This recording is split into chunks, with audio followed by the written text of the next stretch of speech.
Just like with our first episode, I am fairly sure you recognize what you're hearing. It is probably the most famous symphony he has ever written.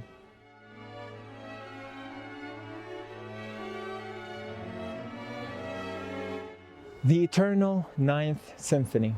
With this gem, Ludwig professed his belief in a better and more unified world.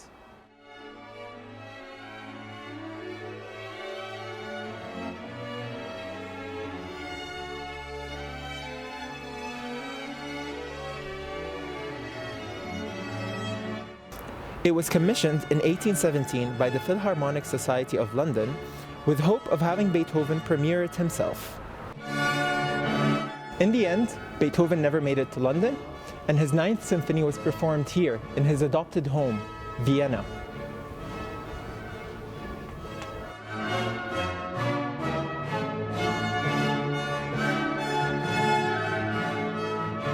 To find oneself in charge of a performance of Beethoven's last symphony is always a pleasure, of course, but it's always a challenge.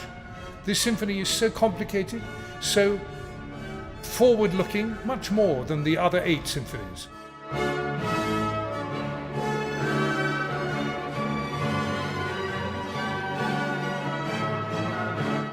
For many years he'd had an idea that one day he wanted to set this famous poem by Friedrich Schiller, this Ode to Joy, a great plea to humanity to bind together, to be able to consecrate their friendship with each other, to be determined to make the better place out of the world. This stroke of genius stands probably as the most performed symphony in the world. In Japan, every December, over 10,000 people sing it.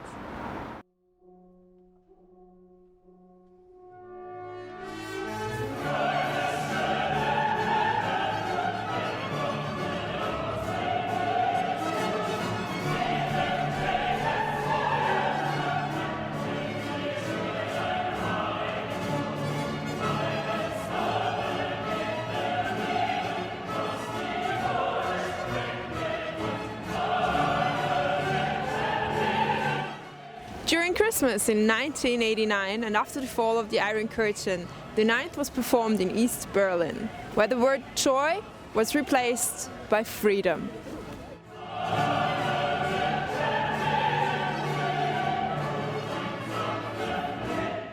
Well, of course now, here we are in the middle of this enormous pandemic, and it seems to me such an incredible opportunity to reaffirm the power of this piece at a time of such uncertainty, such difficulty, where people are suffering so much with losing their friends, their loved ones, and people are all hoping that we will come through.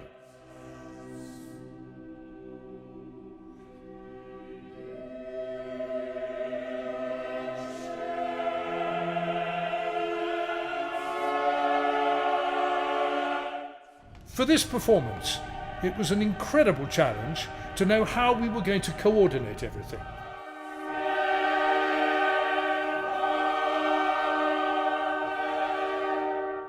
And so, in this particular occasion, we have actually managed to record the chorus separately after the orchestra, and we have put them all together to make what we hope is a wonderful, special, pandemic performance, if you like.